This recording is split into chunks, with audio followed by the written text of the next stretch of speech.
की शिफ्ट है, morning shift, paper 1 का क्वेश्चन।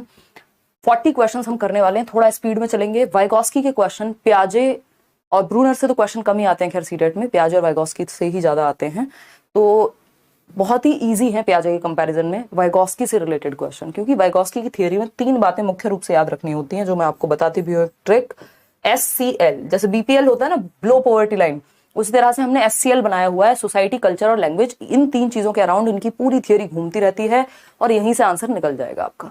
ठीक है जी, तो समझते हैं कहानी क्या है।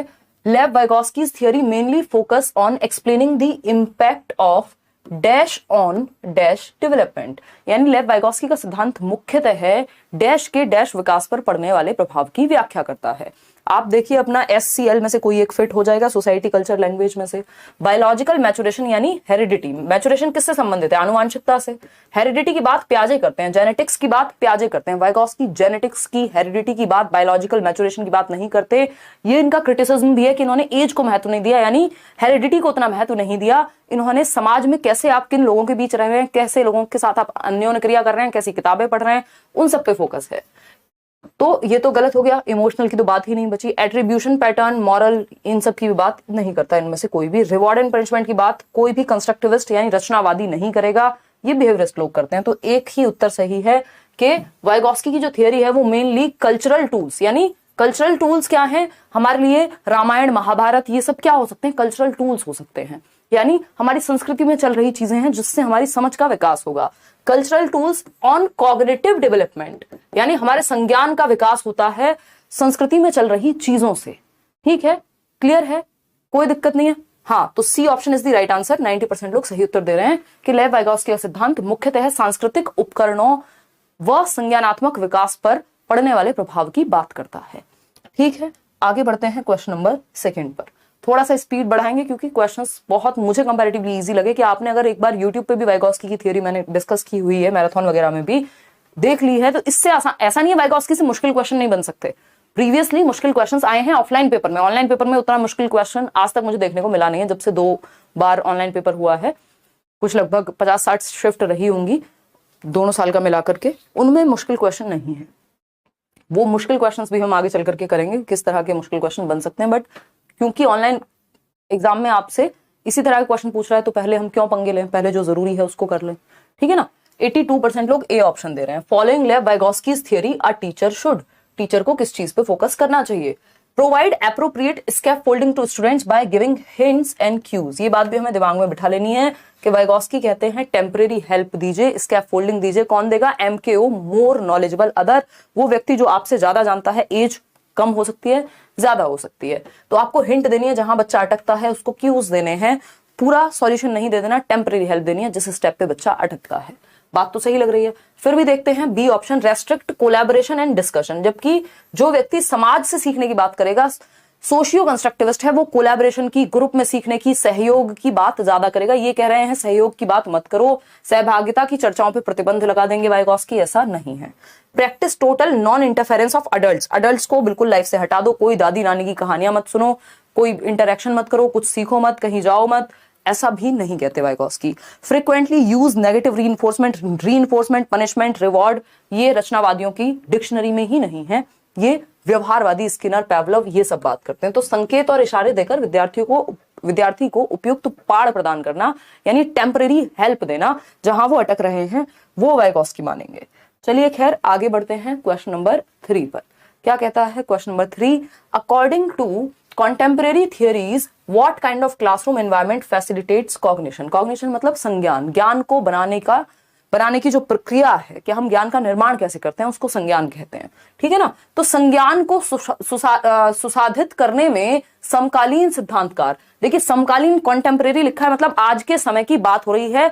आज के समय में क्या कैसे देखते हैं हम कॉग्निशन को बिल्ड करने की बात जब करते हैं, तो हमें पता है कंस्ट्रक्टिविज्म क्या है, लेटेस्ट अप्रोच है, तभी तो हम आज की थियोरीज में, आज की पॉलिसीज में यूज कर रहे हैं पियाजे और वाइगॉस्की को इतना कि हम चाह रहे हैं कि बच्चा एक्टिव होकर के सीखे। बात सही है या गलत है? बताओ फटाफट से। बिल्कुल सही है, लाइक शेयर भी कर दो फिर इसी बात पे। तो अगर हम बात करते हैं कॉन्टेम्परेरी थियरिस्ट यानी आज के समय के थियरिस्ट, तो फियरफुल बनाएंगे सीखने की प्रोसेस को, थ्रेटनिंग बनाएंगे दिमाग के डेवलपमेंट को, इनएक्सेसिबल यानी जहां तक आप पहुंच ही ना पाओ, एक्सक्लूसिव कुछ ही लोगों के लिए, डिडैक्टिक होता है कि रटवा दिया, पहले डेफिनेशन दी और फिर रट्टे लगवाए। टेक्स्ट बुक सेंट्रिक नहीं, लर्नर सेंट्रिक, यानी बच्चे को एक्टिव रखना है। तो एक ही पॉजिटिव उत्तर है बच्चे के पक्ष में है, वो है print rich and resourceful environment. Print rich क्या है, हम एक बात करते हैं बिल्डिंग एज लर्निंग एड, बाला कहते हैं उसको, शैतान का साला नहीं है, दिस इज बाला बोले तो बिल्डिंग एज लर्निंग एड, यानी बिल्डिंग को ही एक लर्निंग एड के रूप में यूज कर रहे हैं। ये क्या है, प्रिंट रिच एनवायरनमेंट का उदाहरण हो गया कि बच्चा एक्टिव है और सीख रहा है। इस दीवार पे कोई चार्ट बना हुआ है, उस दीवार पे ग्रहों की पिक्चर बनी हुई है ना। हम अगर बात कर रहे हैं, गेट खोल रहे हैं तो नीचे एंगल का कुछ सिखाने के लिए बना हुआ है। तो पूरी जो बिल्डिंग है वो ही अपने आप में लर्निंग एड का काम कर रही है। अगर आप सीढ़ियों से जा रहे हैं तो सीढ़ियों पे लिखा हुआ है 2 1 जा 2 2 2 जा 4। तो एनवायरमेंट जो है वो प्रिंट रिच है, बच्चा एनवायरमेंट से ही बहुत सारी चीजें सीख जाता है। तो यही बात कौन करेंगे, पियाजे भी करेंगे, वाइगोस्की भी करेंगे।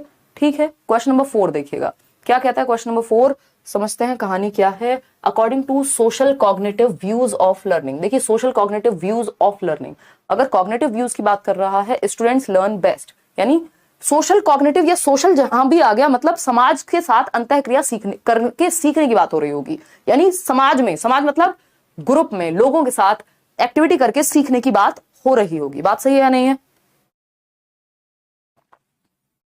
नारियल पानी बिल्कुल नहीं पियोगे आप, मुझे पता है इसलिए मैंने पूछा नहीं आपसे रात के समय में। देखिए according to social cognitive views of learning, students learn best by, बच्चा पैसिव नहीं हो सकता, बच्चे को एक्टिव रखना है हमें, ठीक है ना। पैसिवली इमिटेट अडल्ट्स बिल्कुल भी नहीं। बेंड्यूरा भी सोशल लर्निंग की बात करते हैं, बट उनका क्वेश्चन ऑब्जर्वेशनल लर्निंग की फॉर्म में आएगा, ऐसे नहीं, और वो पैसिव रखने की बात नहीं करते। जो समाज में एक्टिविटी की बात कर रहा है वो बच्चे को निष्क्रिय थोड़ी करेगा कि उसको बिठा दो और रट्टे लगवाओ। बच्चा निष्क्रिय नहीं हो सकता, ये सबसे बड़ा नेगेटिव वर्ड है। बच्चा एक्टिव होता है, पैसिव नहीं रखना बच्चे को। Actively engaging with their environment, ये पॉजिटिव लग रहा है हमें कि बच्चा एक्टिवली एंगेज करेगा। Overt conditioning of behaviour, no conditioning, क्योंकि ये व्यवहारवादी थॉट है। रट्टा नहीं लगवाना। Memorisation of decontextualised information, contextualised होनी चाहिए इन्फॉर्मेशन, डी कॉन्टेक्चुअलाइज्ड यानी संदर्भ में होनी चाहिए, उसके रियल लाइफ से जुड़ी हुई होनी चाहिए। डी कॉन्टेक्चुअलाइज्ड का मतलब है उसके जीवन से उस इंफॉर्मेशन का कोई संबंध नहीं है, बस मेमोराइज करा रहे हैं, रट्टे लगवा रहे हैं। तो आंसर क्या सही होगा, actively engaging with their environment, अपने वातावरण से सक्रिय संलग्नता द्वारा बच्चा सामाजिक संज्ञानात्मक परिप्रेक्ष्य में सीखता है, अपने एनवायरमेंट में अन्योन्य क्रिया करके, अंतः क्रिया करके। ठीक है बात। अभी देख रहे हैं आप 4 क्वेश्चन एक ही शिफ्ट के हैं। अब आता है क्वेश्चन नंबर 5, पढ़िए और जवाब दीजिए। Who among the following also known as social constructivist theorist, यानी निम्न में से किसे सामाजिक रचनावादी सैद्धांतिक या सिद्धांतकार के रूप में भी जाना जाता है। अभी शुरुआत में ही मैंने आपके साथ डिस्कस किया था। सोशल कंस्ट्रक्टिविस्ट एक ही व्यक्ति हैं, कौन है बताओ, बीएफ स्किनर है। ये तो व्यवहारवादी हैं, बिहेवियरिस्ट हैं, वो भी रेडिकल बिहेवियरिज्म की बात करेंगे, बिल्कुल हार्डकोर बिहेवियरिस्ट, ठीक है ना। जैसे प्याजे हार्डकोर, रेडिकल क्या है, कंस्ट्रक्टिविस्ट हैं। लॉरेंस कोहलबर्ग, इनका यहाँ पे कोई योगदान नहीं है, ये कॉग्निटिव एस्पेक्ट से प्याजे से इंस्पायर्ड है, मॉरल लर्निंग की थियरी है, ना कि इनका इस बात से कोई संबंध है। जेपी गिलफर्ड इंटेलिजेंस की बात करते हैं, ठीक है ना, जो कन्वर्जेंट और डाइवर्जेंट थिंकिंग की बात करने वाले जॉय पॉल गिलफर्ड ही हैं। आंसर सिर्फ एक ही है जो कि आप दे पा रहे हैं सही, कितने 88% लोग। लेव वाइगोस्की सामाजिक रचनावादी के समाज में बच्चा ज्ञान का सृजन करेगा एक्टिविटी करके, ये कहते हैं लेव वाइगोस्की। सोसाइटी, कल्चर और लैंग्वेज के थ्रू, ये 3 महत्वपूर्ण चीजें हैं। SCL। धन्यवाद रजनी शर्मा आपके कॉम्प्लीमेंट के लिए शर्ट पे, ठीक है, आपको गिफ्ट कर देंगे। और बताइए आगे बढ़ेंगे। क्वेश्चन नंबर 6 देखिए, फटाफट से समझिए क्या है कहानी, पढ़िए, लेंथी क्वेश्चन है, देख रहे हो। अब यही अंतर है, क्वेश्चंस इजी हैं, बट जो क्वेश्चन पहले 1 लाइन 2 लाइन में पूछ लिया जाता था, अब वो क्वेश्चन 2 4 6 8 9 लाइन में पूछा है। अब बताओ इंसान को चक्कर आएंगे कि नहीं आएंगे, जिसने प्रैक्टिस नहीं की, जिसने आपकी तरह लाइव में क्वेश्चंस को पोल में जवाब नहीं दिया जल्दी से पढ़ के, जिस पे प्रेशर नहीं आया कभी भी, जिसने बस चीजें एक बार पढ़ी और पेपर देने चला गया, इनफ प्रैक्टिस की ही नहीं ऑनलाइन, उसका क्या होगा? क्योंकि 9 लाइन का क्वेश्चन तो सर में दर्द कर देगा, जबकि है इजी ये question. The students in a class are working in groups, यानी एक क्लास के अंदर बच्चे जो हैं स्टूडेंट्स, वो ग्रुप्स में यानी समूहों में काम कर रहे हैं, 2 2 4 के ग्रुप बने हुए हैं। टू अंडरस्टैंड अ कॉन्सेप्ट, एक कॉन्सेप्ट समझ रहे हैं। When teacher observes that all members of a group are not able to move further in their understanding, यानी जब टीचर ने ये नोटिस किया कि ग्रुप में 5 बच्चे हैं तो उनमें से 3 बच्चों को कोई चीज समझ नहीं आ रही, या 2 बच्चों को साथ साथ समझ में नहीं आ रही, बाकी के 3 बच्चे आगे निकल जा रहे हैं। अब क्या करे teacher? Teacher helps them by giving prompts, तो टीचर ने प्रॉम्प्ट देना शुरू किया, क्यूज देना शुरू किया, हिंट देना शुरू किया, जहां पे अटक रहे हैं वहां पे थोड़ा सा बताया, then leaves them again on their own, थोड़ा सा हिंट दिया कि बेटा इसको ना ऐसे कर लो, तो बच्चों को समझ आ गया, हाँ हाँ हाँ अब समझ आ गया मैम, फिर वो अपने साथी से बात करेगा, अपने दोस्त से बात करेगा, ग्रुप में खुद से एक्टिविटी करेगा, तो टेम्परेरी हेल्प दे दी बच्चे को, ठीक है ना। ये कौन सा कॉन्सेप्ट है, ये जो टेम्परेरी हेल्प देने का है, टीचर ने खुद से नहीं सॉल्व कर दी सारी प्रॉब्लम, सॉल्व करने में मदद दी है। तो मदद दी है का मतलब कंडीशनिंग होती है नहीं, पैसिव इमिटेशन होता है, बच्चा तो पैसिव है ही नहीं, यहाँ बच्चा एक्टिव है, रटना होता है बिल्कुल भी नहीं, स्कैफोल्डिंग होता है टेम्परेरी मदद का मतलब, पार्ड या टेम्परेरी हेल्प कहते हैं स्कैफोल्डिंग को। जैसे स्कैफोल्डिंग मान लो सीढ़ी की तरह है कि आपकी हाइट है 6 फीट, आपको 9 फीट की ऊंचाई पे जाना है, अपनी टंकी साफ करनी है घर की, तो आपको एक सीढ़ी का इस्तेमाल करना पड़ेगा उस 3 फीट की दूरी को कवर करने के लिए। तो ये क्या हो गया बेसिकली, वो है स्कैफोल्डिंग, टेम्परेरी हेल्प। सीढ़ी लगाए नहीं घूमते रहते हैं आप, जैसे ही चढ़ जाते हैं सीढ़ी का काम खत्म हो जाता है। समझ पा रहे हो बात को, क्लियर है। और सीढ़ी पे चढ़ना भी खुद ही पड़ेगा, सीढ़ी आपको उठा के नहीं ले जाएगी छत पे, तो मतलब टेम्परेरी हेल्प है। क्लियर है बात, चलिए बहुत बढ़िया। कोई कह रहा है आपने क्लास के शुरू में हिंट दे दिया था इसलिए सही हो रहे हैं, बस यही है कि समझ में आ गया इसका मतलब, वो हिंट देने का मतलब यही है कि समझ में आ जाए, थोड़ा आइडिया हो आपको। अब एक और क्वेश्चन है, development of language and thought, यानी भाषा और विचार के विषय में क्या विचार है वाइगॉस्की का, भाषा एवं विचार के विषय में क्या विचार है वाइगॉस्की का, ये पूछा है। जेडपीटी बताएंगे, टेंशन ना लो, वाइगॉस्की से संबंधित सारे कॉन्सेप्ट आपके इस क्लास के अंत तक सही से समझ में आपको आ जाएंगे, खत्म हो जाएंगे। 40 क्वेश्चन है, चीजें निकल के आएंगी। मैं एक साथ आपको बहुत ज्यादा नहीं बताना चाह रही, नहीं तो समझ नहीं आएगा कहां पे किस चीज को जोड़ना है, ठीक है ना। बी ऑप्शन कह रहे हैं आप लोग, बताइए एक बार। बी ऑप्शन कितने लोग कह रहे हैं, 40, सी ऑप्शन कह रहे हैं 47% लोग। देखिए, भाषा एवं विचार या भाषा एवं चिंतन की जब हम बात कर रहे हैं, लैंग्वेज एंड थॉट की जब हम बात कर रहे हैं, तो कैसे occurs independent of each other, यानी भाषा अलग चलती है, विचार अलग चलता है, दोनों का आपस में कोई रिश्ता नहीं है। Occurs independent of the socio cultural context, यानी सामाजिक सांस्कृतिक संदर्भ से स्वतंत्र होते हैं, मतलब भाषा और विचार कुछ और ही होगी। अगर मैं भारत में रह रही हूं तो मेरी भाषा हिंदी होगी ही नहीं, मुझे तो हिंदी के बारे में पता ही नहीं है कुछ, कैसे बोलते हैं, ये इसका मतलब यही है जो ये लिखा हुआ है कि occurs independent of the socio cultural context, यानी सामाजिक सांस्कृतिक संदर्भ से स्वतंत्र होता है। स्वतंत्र का मतलब जिस संस्कृति में आप रह रहे हैं, जिस समाज में आप रह रहे हैं, उस समाज से आपकी भाषा का और आपके विचारों का कोई ताल्लुक नहीं है। भैया हमारे तो एग्जाम्पल्स भी, हमारी भाषा भी, हमारे विचार भी, सब कुछ प्रभावित होता है जिस संस्कृति में हम रहते हैं।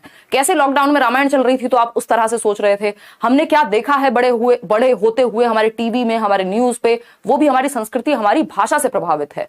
तो हम ये नहीं कह सकते कि भाषा का और संस्कृति का कोई रोल नहीं है हमारी लैंग्वेज और थॉट पे, ये तो एकदम खराब बात हो जाएगी। Is inter related since they interact in myriad ways to influence each other, यानी एंडलेस वेज में वो क्या है, इंटरेक्ट करते हैं। आप जिस लैंग्वेज का प्रयोग कर रहे हैं सोचने में और जिस कल्चर से इंफॉर्मेशन आपके पास आ रही है, वो दोनों मिलकर के एक समझ बना रहे हैं आपकी। बात तो सही लग रही है।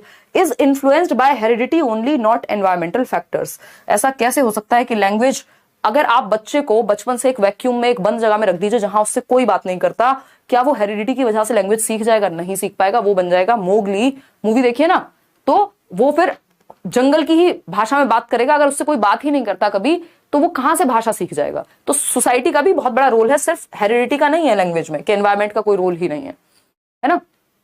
तो ये दोनों तो हट गए। अब occurs independent of each other, देखिए वाइगॉस्की ये कहते हैं, कई लोगों को ये गलत फहमी है कि लैंग्वेज एंड थॉट का कोई आपस में रिश्ता नहीं है। लैंग्वेज एंड थॉट क्या होते हैं? इंटर रिलेटेड होते हैं। क्या होते हैं? इंटर रिलेटेड होते हैं, इंटर डिपेंडेंट होते हैं, एक दूसरे को प्रभावित करते हैं। जिस भाषा को आप जानते हैं उस भाषा में आपके विचार आते हैं, और जो आपके विचार आते हैं वो भाषा को प्रभावित करते हैं। तो लैंग्वेज एंड थॉट जो है ये इंटर रिलेटेड है। बस वाइगॉस्की क्या कहते हैं, शुरुआत के जीवन में कुछ साल तक ये पैरेलल चलते हैं। पैरेलल मतलब समानांतर चलते हैं, इंडिपेंडेंट चलते हैं, बाद में जाकर के मर्ज हो जाते हैं, है ना। तो हम ये नहीं कह सकते कि वाइगॉस्की ने ये कह दिया कि लैंग्वेज और थॉट का कोई रिश्ता नहीं है, ठीक है ना। तो लैंग्वेज एंड थॉट बिल्कुल इंटरडिपेंडेंट हैं, एक दूसरे को प्रभावित करते हैं। तो उस हिसाब से हम क्या कहेंगे कि is interrelated since they interact in myriad ways to influence each other। myriad ways का मतलब क्या है? असंख्य, एंडलेस वेज में ये एक दूसरे को प्रभावित करते हैं। जो भी आप भाषा जानते हैं, जिस भी कल्चर में आप रहते हैं, जो विचार आपके दिमाग में आएंगे उस भाषा से संबंधित आएंगे। इंग्लिश बोलने वाला व्यक्ति एक तरह से सोचेगा, हिंदी बोलने वाला व्यक्ति एक तरह से सोचेगा, यानी लैंग्वेज इन्फ्लुएंसेस आर थॉट्स। ये ली वोर्फ का भी कॉन्सेप्ट है। एक व्यक्ति है ली वोर्फ। तो लैंग्वेज का इंपैक्ट होता है हमारी थॉट पे, वो भी यही बात कहते हैं। 1 नंबर में क्वेश्चन वो भी पूछा जा चुका है। हालांकि लैंग्वेज वाले चैप्टर में हम इसको और अच्छे से कर लेंगे, एक दूसरे से परस्पर जुड़ा हुआ है। विचार और भाषा दोनों एक दूसरे को असंख्य रूप में प्रभावित करते हैं, जो हमें पता भी नहीं है कि किस किस तरीके से प्रभावित कर सकते हैं। क्वेश्चन नंबर 9 पे आते हैं। 9 जनवरी पेपर 2, लेव Vygotsky suggested that cognitive development is a product of, किस चीज का गुणनफल है संज्ञानात्मक विकास एज पर वाइगोस्की? बताइएगा फटाफट से और फिर हम आगे बढ़ेंगे। ठीक है जी, सही दिया था जवाब, बहुत बढ़िया। इंटेलिजेंस थियरीज किसने दी हैं? बहुत सारे लोग हैं सोनल, बहुत सारे लोग हैं। स्पीयरमैन से लेके, बिने से लेके, आपके जेपी गिलफर्ड से लेके, थॉर्नडाइक से लेकर के, हार्वर्ड गार्डनर से लेकर के, स्टर्नबर्ग से लेकर के, और सैकड़ों लोग हैं जो बात करते हैं इंटेलिजेंस थियरीज की। आपके लिए दो ही थियरीज महत्वपूर्ण है, एक तो कॉन्सेप्ट ऑफ इंटेलिजेंस, दूसरा हार्वर्ड गार्डनर की थियरी। ये सबसे महत्वपूर्ण है आपके लिए, वो हम इंटेलिजेंस के चैप्टर में डिस्कस करेंगे। लेव Vygotsky suggested that cognitive development is a product of dash, यानी वाइगोस्की के अनुसार संज्ञानात्मक विकास किसका प्रोडक्ट है? 94% लोग सी उत्तर दे रहे हैं। जेनेटिक, देखो जेनेटिक्स को तो इन्होंने इग्नोर ही कर दिया वाइगोस्की ने। इस बात पे तो इनकी आलोचना होती है कि बायोलॉजिकल एस्पेक्ट को ध्यान में नहीं रखते, इनके लिए जेनेटिक्स मैटर नहीं करते, इनके लिए एज मैटर नहीं करती, इनके लिए आप क्या इंटरेक्ट कर रहे हैं सोसाइटी और कल्चर में, उससे आपकी समझ बनेगी। मियर ऑब्जर्वेशन एंड इमिटेशन, ये नकल की बात नहीं करते, नकल की बात बेंड्यूरा करते हैं, है ना। थोड़ी बहुत ऑब्जर्वेशन नहीं, ये प्रॉपर इंटरेक्शन की बात करेंगे।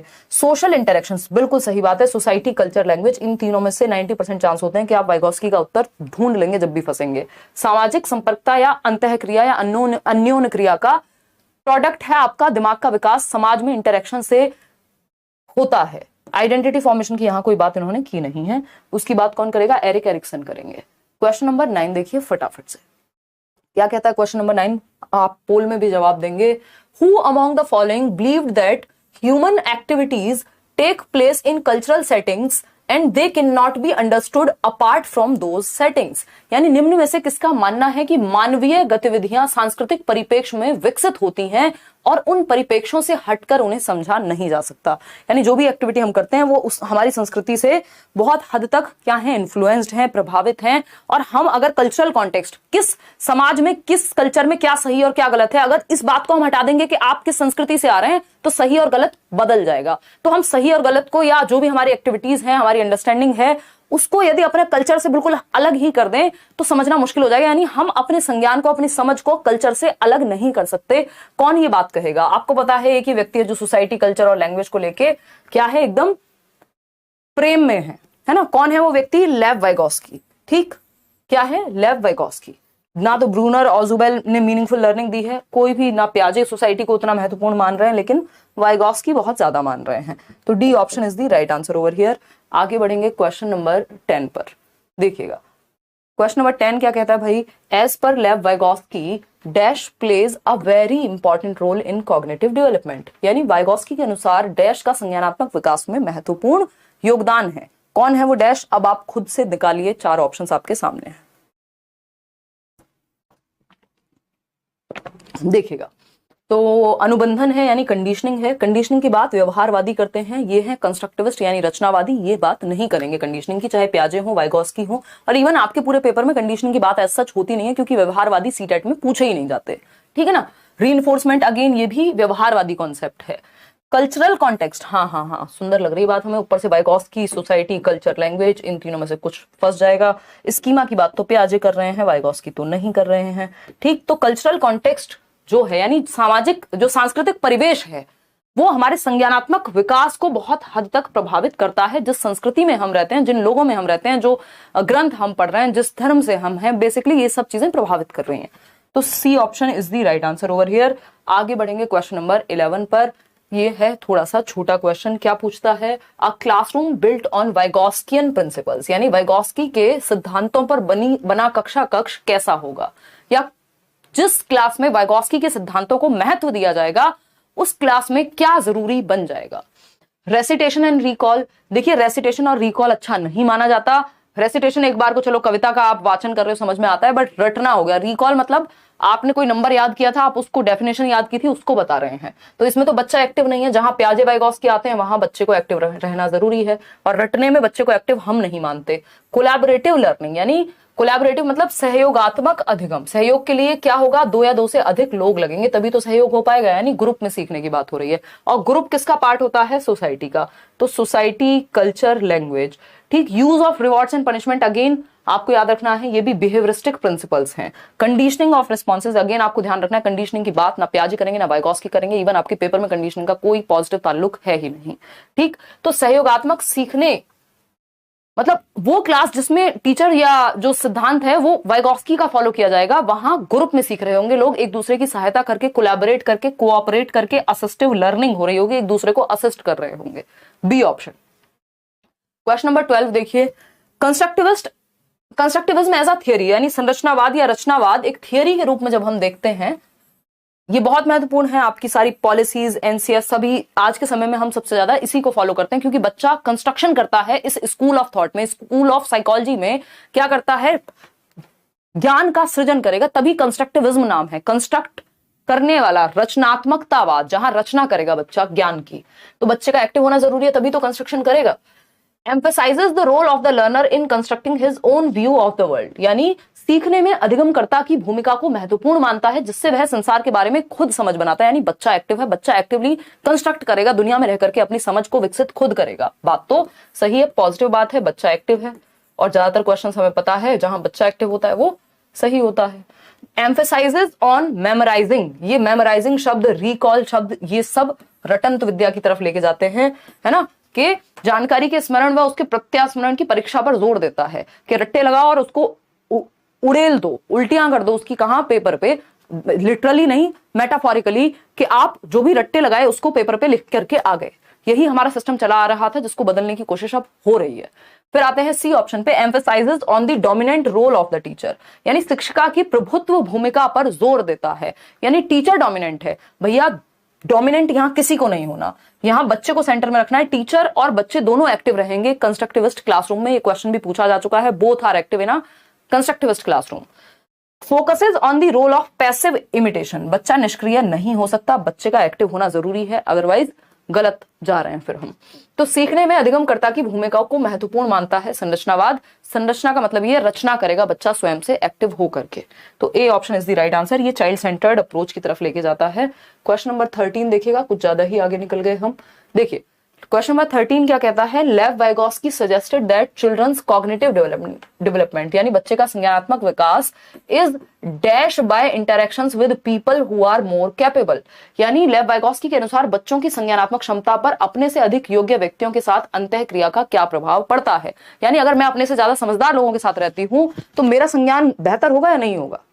भाई कहा जाता है ना, you are the average of 5 people you live with और यू लिव अराउंड, मतलब आप क्या हैं, औसत हैं उन 5 लोगों का जो सबसे क्लोज आपके रहते हैं, है ना। तो वो कैसे हैं भाई, अगर आप अपने से मूर्ख लोगों के साथ रहेंगे तो आप उस तरफ जाएंगे, और अगर आप अपने से समझदार लोगों की तरफ साथ रहते हैं तो वो आपको उस तरफ लेकर के जाएंगे, ठीक है ना। तो इसका मतलब क्या हुआ, लेव वाइगॉस्की सजेस्ट करते हैं कि चिल्ड्रंस कॉग्निटिव डेवलपमेंट, यानी बच्चे का जो संज्ञान है, is dash by interactions with people who are more capable, कैसा होता है उन लोगों के साथ अंतःक्रिया करने पे जो उनसे ज्यादा योग्य हैं, यानी वो व्यक्ति जो मुझसे ज्यादा जानता है उससे मुझे फायदा होगा, नुकसान होगा। नॉट इंपैक्टेड, कोई फर्क नहीं पड़ेगा, नेगेटिवली इंपैक्ट होगा, फैसिलिटेटेड या फिर डिक्रीज्ड। तो वाइगॉस्की तो भाई कहेंगे कि फैसिलिटेट होगा, अगर बच्चा सुसाधित होगा, संज्ञान जो है वो बेहतर होगा यदि अपने से ज्यादा कैपेबल लोगों के साथ आप हैं, या बच्चा इंटरैक्ट करता है, अंतःक्रिया करता है। इनको मोर नॉलेजेबल अदर भी कह सकते हैं, यानी ज्यादा जानने वाले अन्य। भाई मेरा एक दोस्त जिसको मैथ्स अच्छे से आता है और मुझे इंग्लिश अच्छे से आती है, तो वो मुझसे मैथ्स सीख पाएगा, मैं उससे इंग्लिश सीख पाऊंगी। ये क्या हुआ, ये हुआ फैसिलिटेशन, सुविधा होगी, सुसाधित होगा ज्ञान कैपेबल लोगों के साथ रहने से। तो C option is the right answer, यही वाइगॉस्की कह रहे हैं।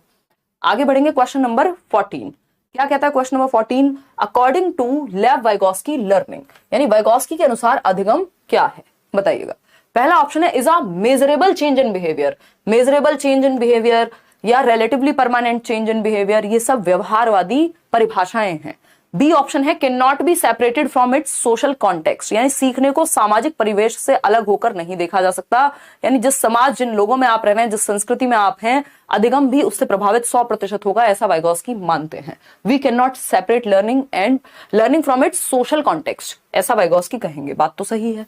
सी ऑप्शन पढ़ लेते हैं, depends on positive and negative reinforcement, conditioning, ये वाले पॉइंट्स तो हटा ही दीजिएगा जब भी आप पियाजे वाइगॉस्की सॉल्व कर रहे हो।